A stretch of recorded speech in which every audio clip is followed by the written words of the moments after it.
Comic Book Savant, episode 437.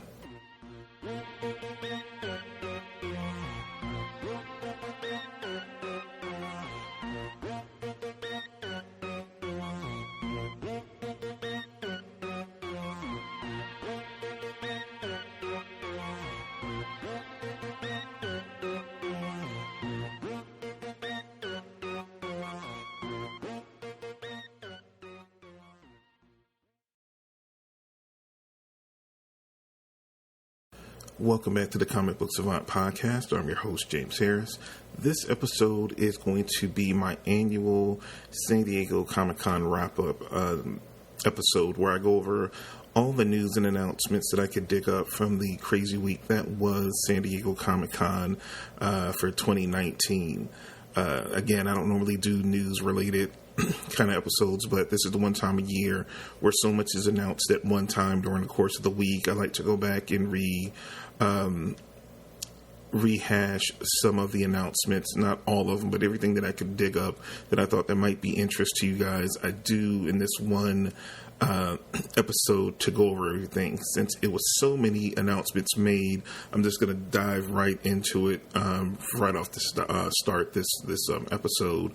I'm going to start with DC because DC and Marvel made the most noise with comic, and Marvel with comic as well as movie announcements, but we're going to get to that a little bit later.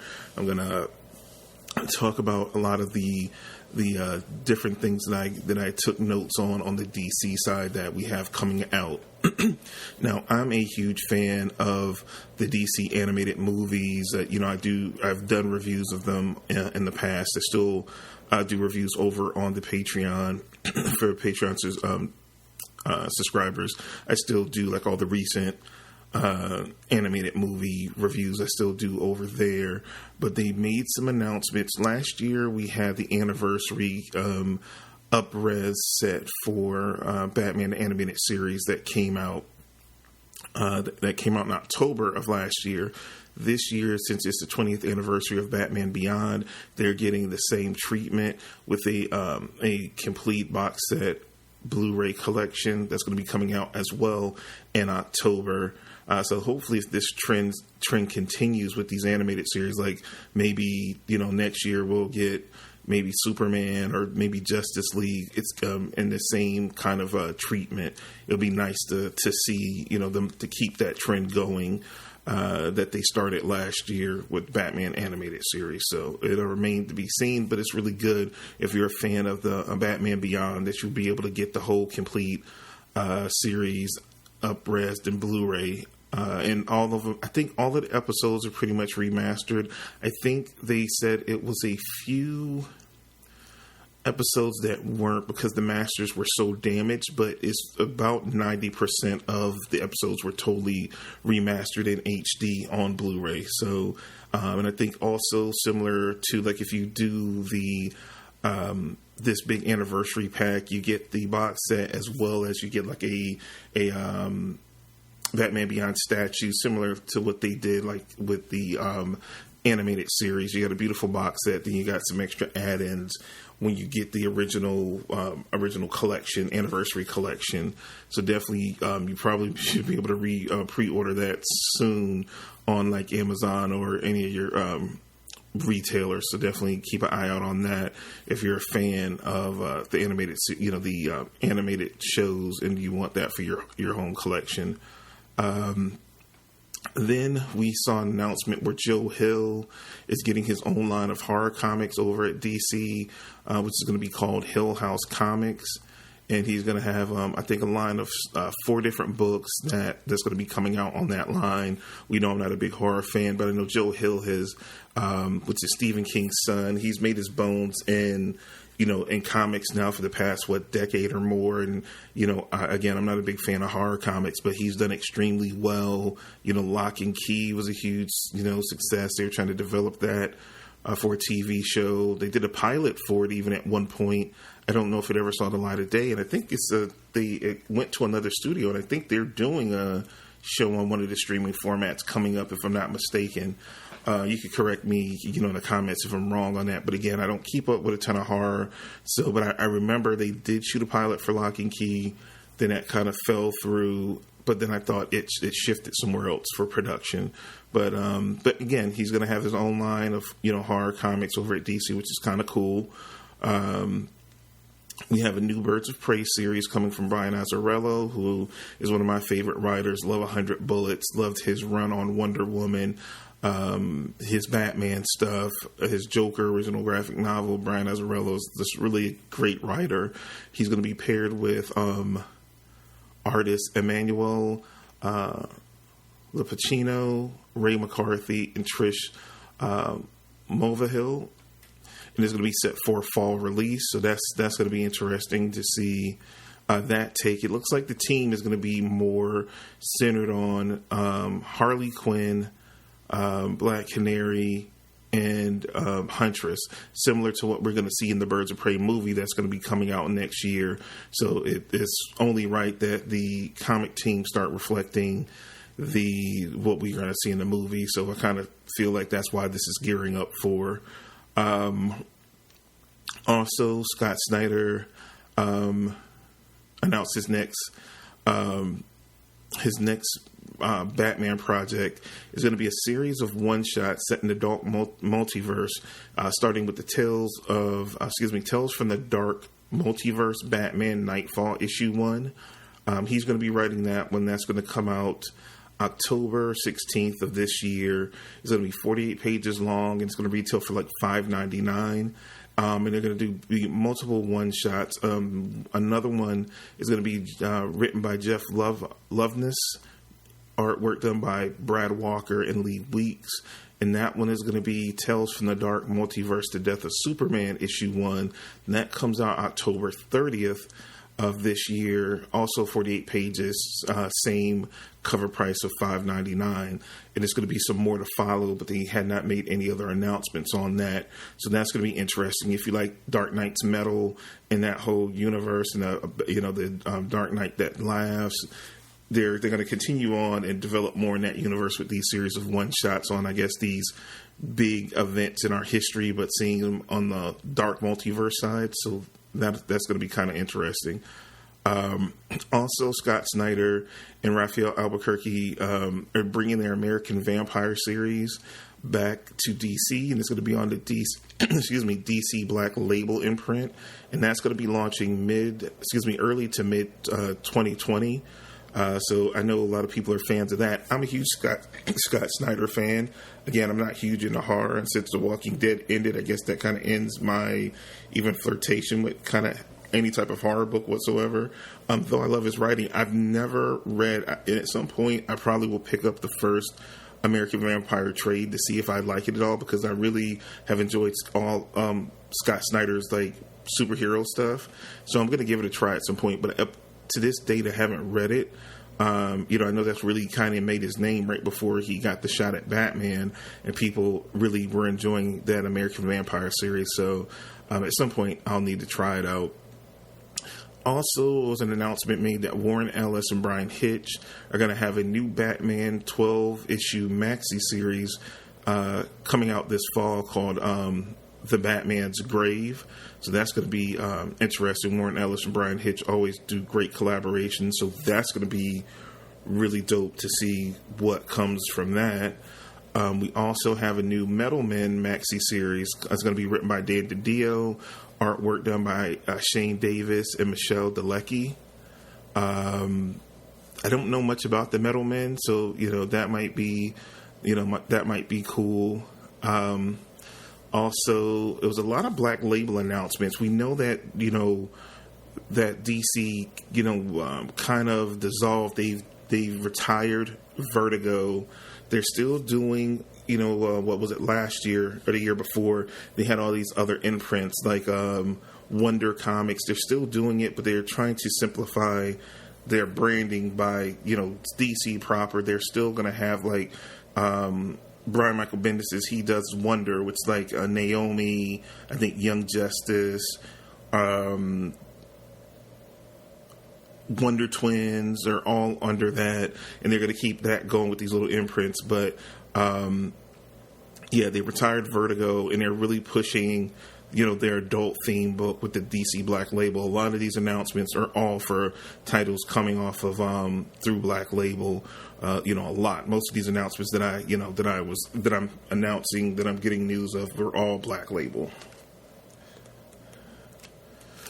So again, I guess this is going to be the Metalman series is going to be DC proper. I don't have anything in my notes about it being Black Label.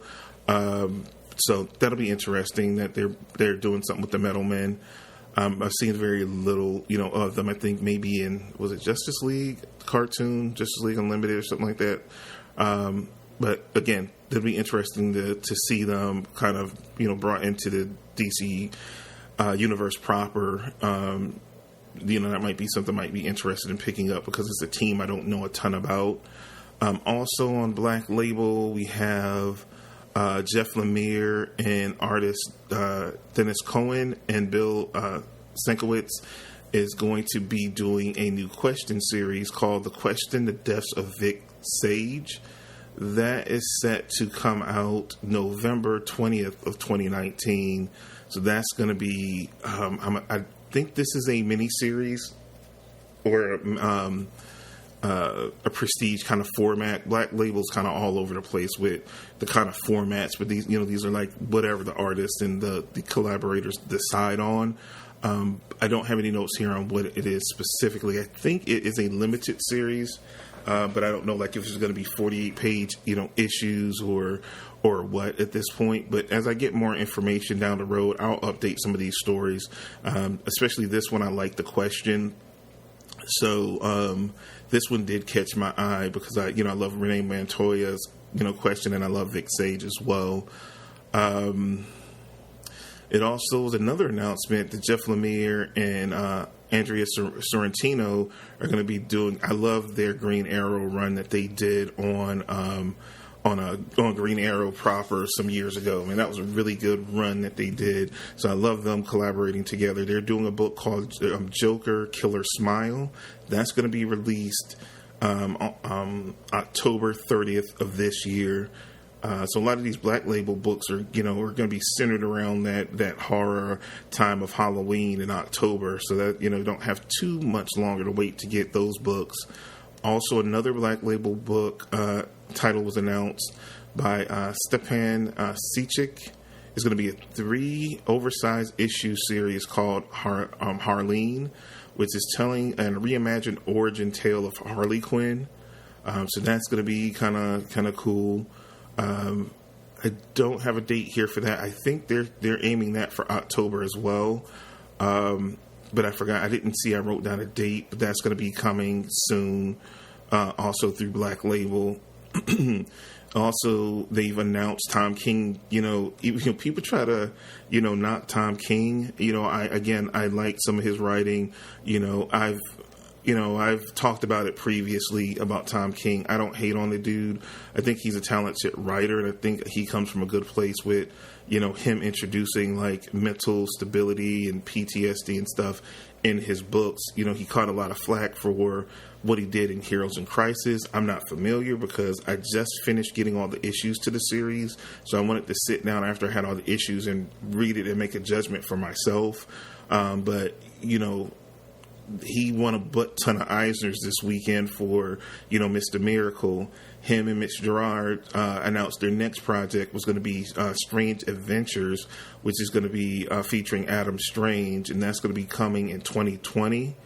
So, if it's anything what he, like what he just came off of with Mr. Miracle, I read Mr. Miracle. I don't know if I didn't talk about it here, but I did a review of it on the YouTube channel, so you can go check that out to see what my thoughts were on that.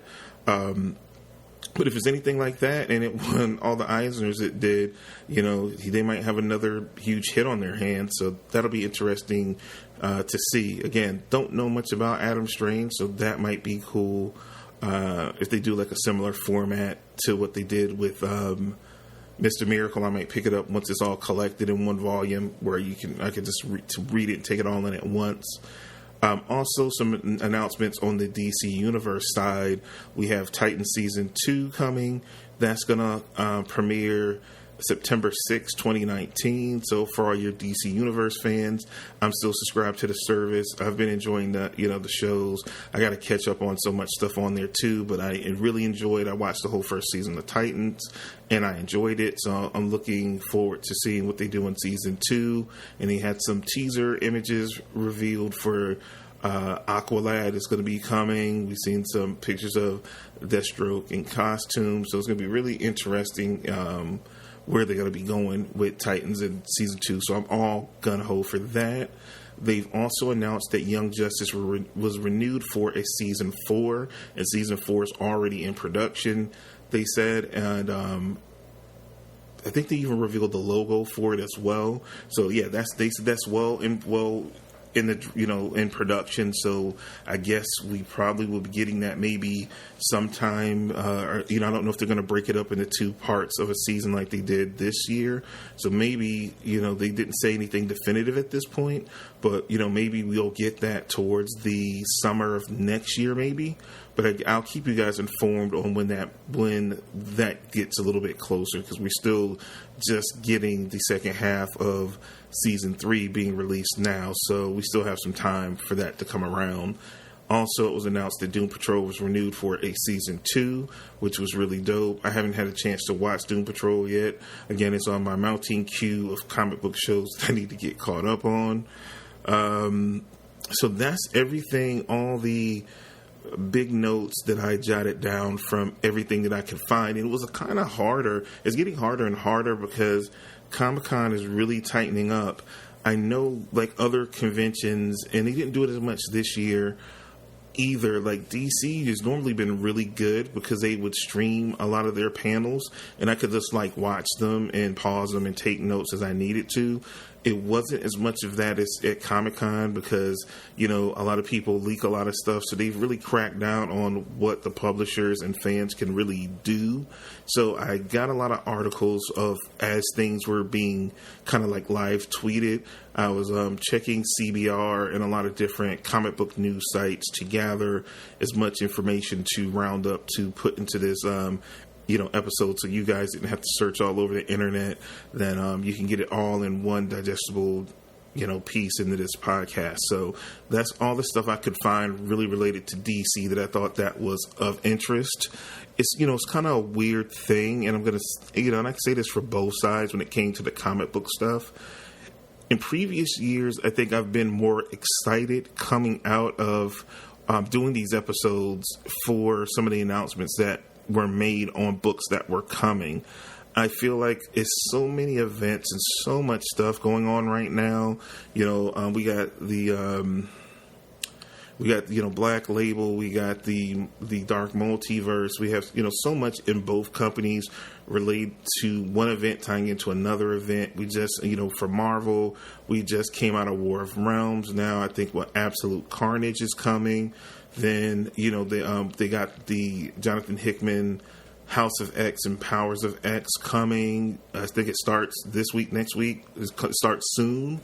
So it's so much that I feel kind of as a comic reader, because I haven't been able to catch up on that stuff, that I'm totally out of sorts. So as a fan, once when these announcements were being made, I was kind of not as enthusiastic as I am, because like I said, it's so much that's being published so quickly. Books are double shipping, everything like that. And we've talked about it, and if you guys haven't, you listen to the podcast and you haven't joined the Facebook group, please do so. We're having great conversations. More of you guys are joining, chipping in with conversations, and we talk about this all the time. It's like so much being published so quickly, and it costs so much. It is hard for the average comic fan to read all these events as they're coming out. It's tough. And a lot of us can't, afford these cover prices. Like, we buy digitally. We do a combination of buying physical with digital. Sometimes you can get better deals on certain books digital just to read, not even for collecting at this point, just to read and be able to, to keep up.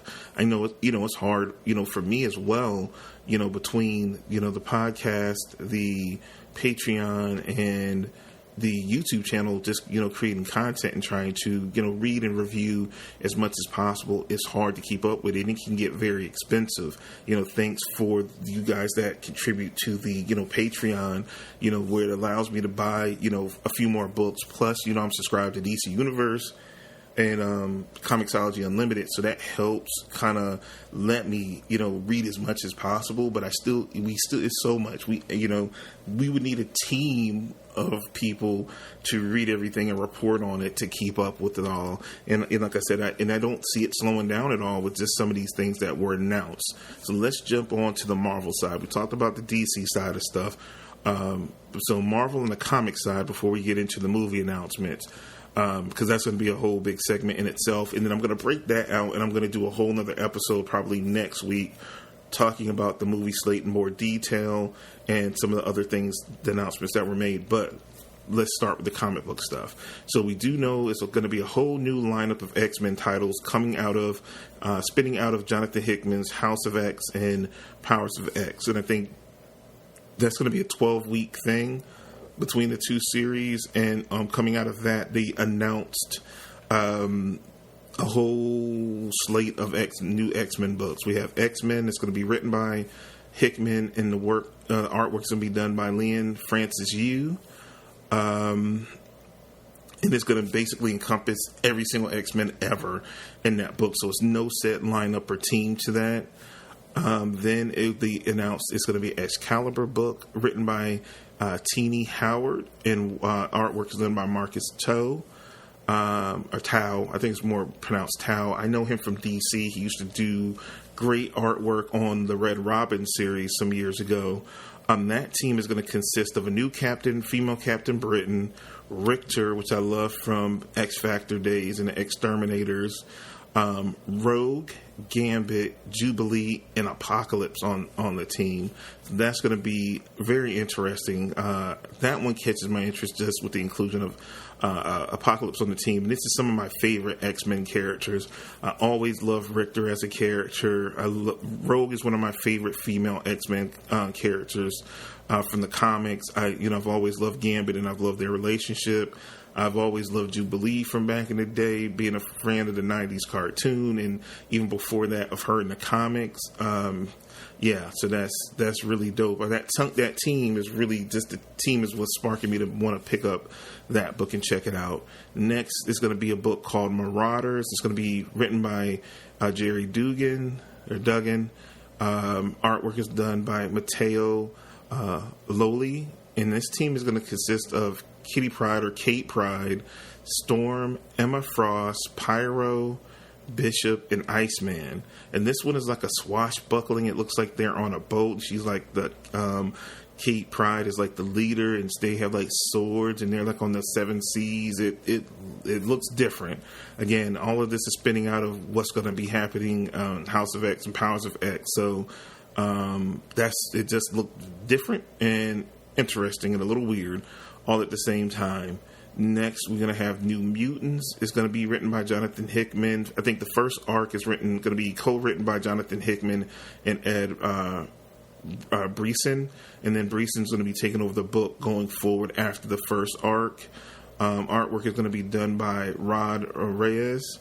And this team is like your OG New Mutants team. Sunspot, Wolfbane, Mirage, Karma, Magic, Cypher, Chamber, and Mondo. So they got a few new faces in there.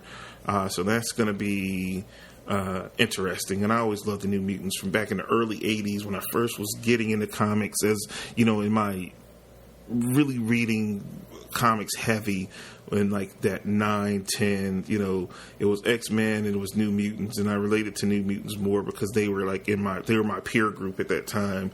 I was preteen and they were just slightly older than me, so I could relate to those characters. So that was my book back in the early 80s, mid 80s was the book I like really attached to.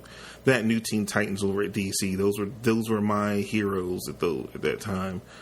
So it's cool to see that OG team kind of come back with couple of new faces in there. Then we have X-Force. It's going to be written by Benjamin Percy. Artwork is going to be by Joshua Carasa. Kasara? I think it's Kasara. And the team is going to consist of Wolverine, Marvel Girl, Domino, Beast, Kid Omega, Sage, Colossus, and Black Tom Cassidy. So that's a kind of interesting team. And I think the blurb said they're like kind of like a CIA for mutant activity. Like they got the smart people for the intel, and then you got the ops people like Wolverine, Domino, or in the field being undercover black ops team. So that's going to be very interesting to say the least. Also, it's another book called Fallen Angels. This is going to be by Brian Edward Hill, and the artwork is done by Szymon Karansky, and the team is consisting of Cable, X-23, and a new Psylocke, which the name they have here is Kwanon, Kwанnon. So I don't know what her backstory is, but I guess we're going to learn as the book goes on, or coming out of the big House of X and Powers of X stuff, that we're going to get introduced to this new Psylocke, as well as this new Captain Britain that's going to be heading up the Excalibur team. So that'll be interesting. So that is the whole, the huge announcements coming out of the X-Men universe. It was also announced that Charles Soule is going to be doing a Rise of Kylo Ren miniseries. That's going to be, I guess, on the road to the Rise of Skywalker. They always normally do a limited series like leading into. They've done it for the other two sequels. They don't have an artist announced for it, but if you've read any of Charles Soule's work previously, when it comes to he did a Darth Vader series. He did a limited series that was Obi-Wan and Anakin that was really good.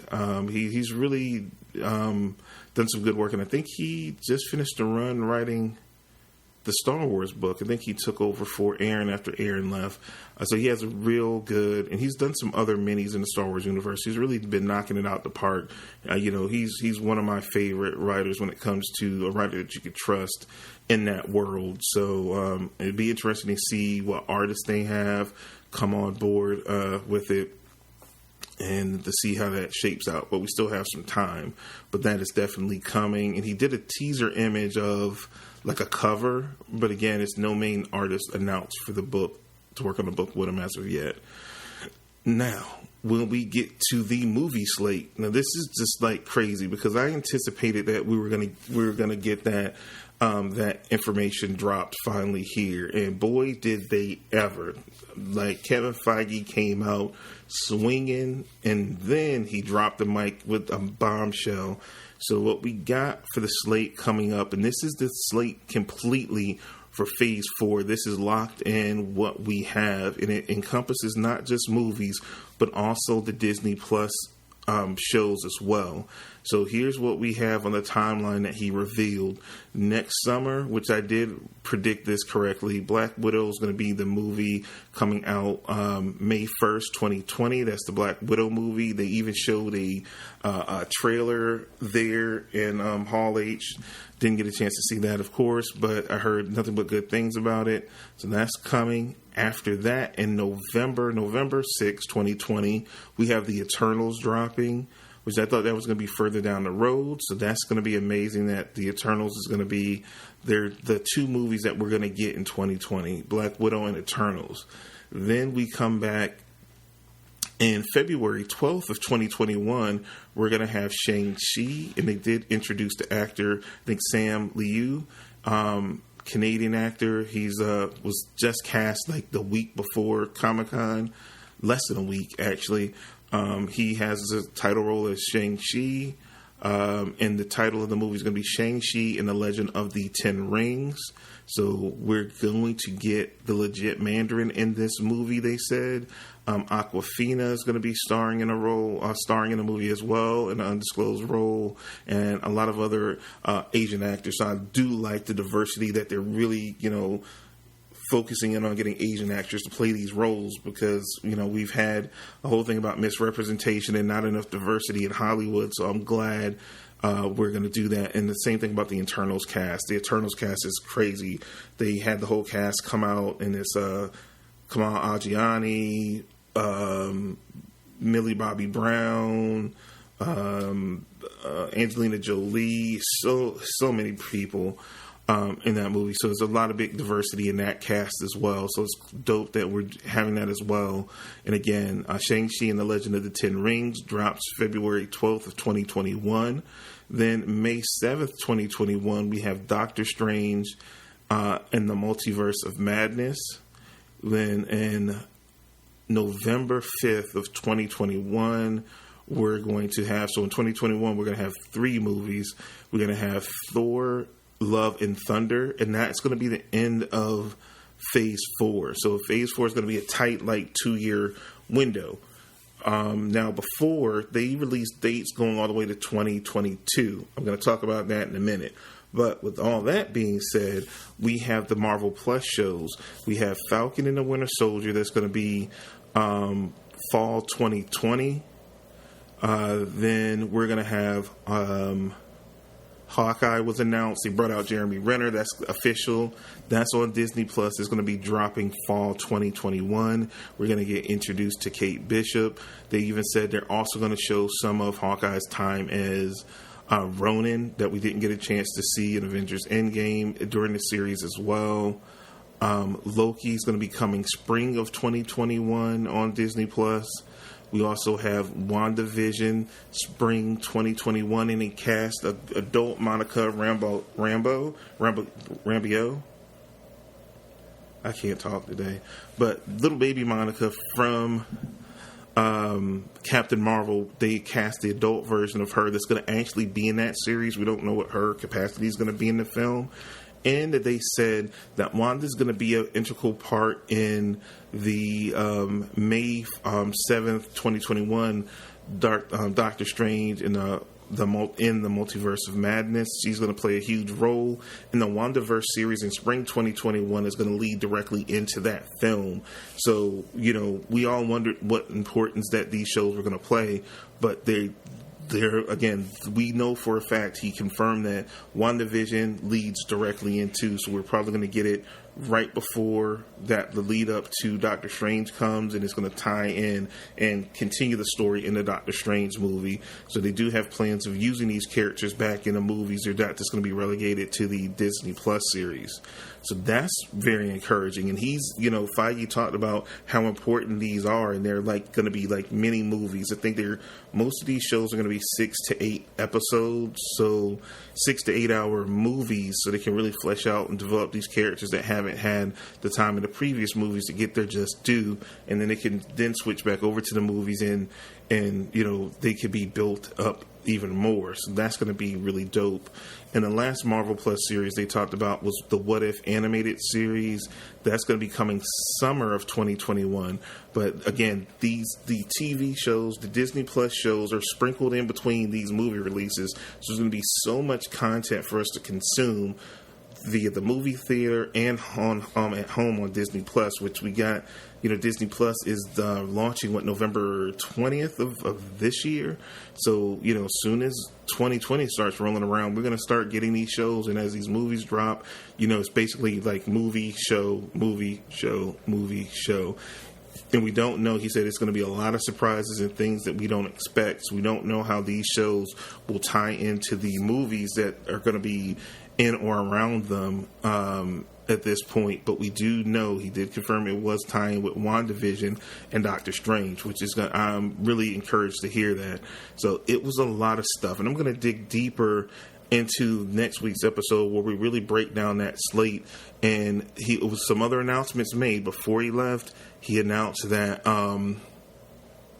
Mahershala Ali is he's the MCU's Blade, and he has a movie that's going to be coming.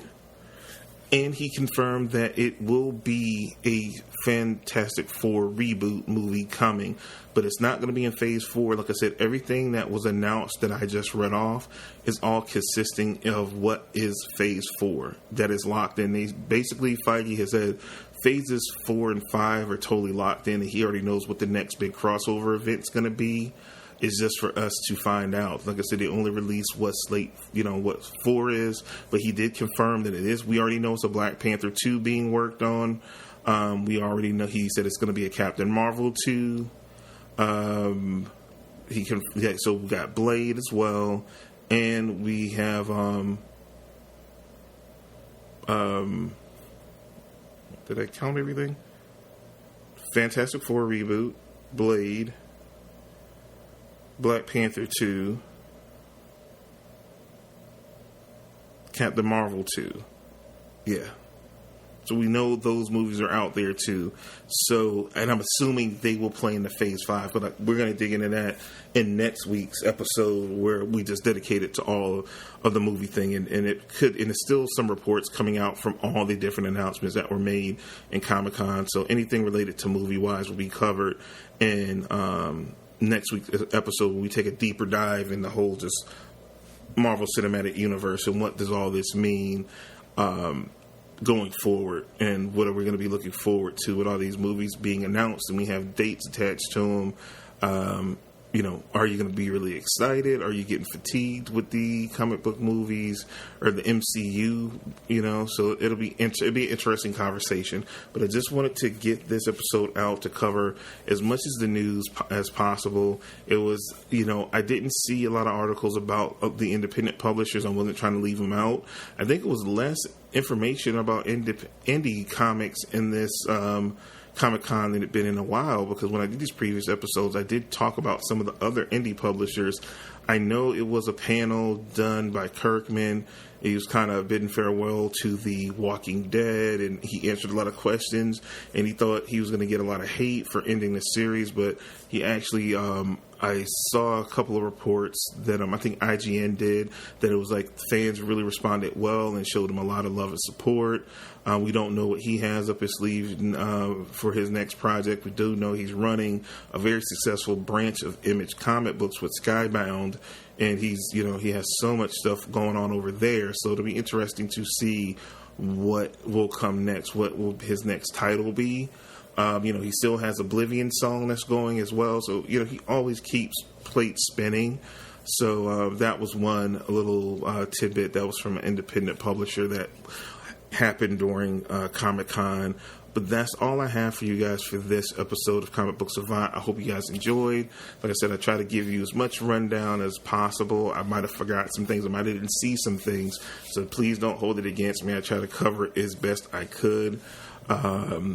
But as always, I appreciate your guys' support. I could not do this without you guys. If you are not a Patreon yet and you're on the fence about it, take a moment and stop by patreon.com/Comic Book Savant. It is not a requirement, but you do get some cool bonuses, additional podcasts, behind the scenes stuff, etc., as being a part of being a Patreon supporter. So definitely check that out. If you haven't already, stop by iTunes and look up Comic Book Savant and leave a nice review there. That helps me gain exposure. And if you haven't known, we still have merch. We have a Teespring store, teespring.com/Comic Book Savant. We have the t-shirts there. You can get them in multiple different colors with the Comic Book Savant logo. We also have stickers, mugs, and a few other things. Once it starts getting cold again, I'm going to do a sweatshirt as well. So again, if you want to help support the show, there's multiple ways to do it. And I appreciate you guys so much for the follows on Instagram, the retweets when I put out tweets when new episodes hit, and the support on the YouTube channel. I'm trying to get to that road to 1,000 before the end of the year on YouTube subscribers. So if you listen to the podcast, you haven't checked out YouTube yet, please take a moment to do so. It's youtube.com/Comic Book Savant, and subscribe. It's different content there that's here on the podcast, and you get to see my ugly mug while you're watching it. So that's a bonus if you like my ugly face. But again, that's all I have for you guys for this episode. Again, I'm your host, James Harris, and I will talk to you again soon. Next week, we have MCU Phase 4/5 ? Breakdown. So be on the lookout for that coming next week. Until then, take care and have a good week. Talk to you soon.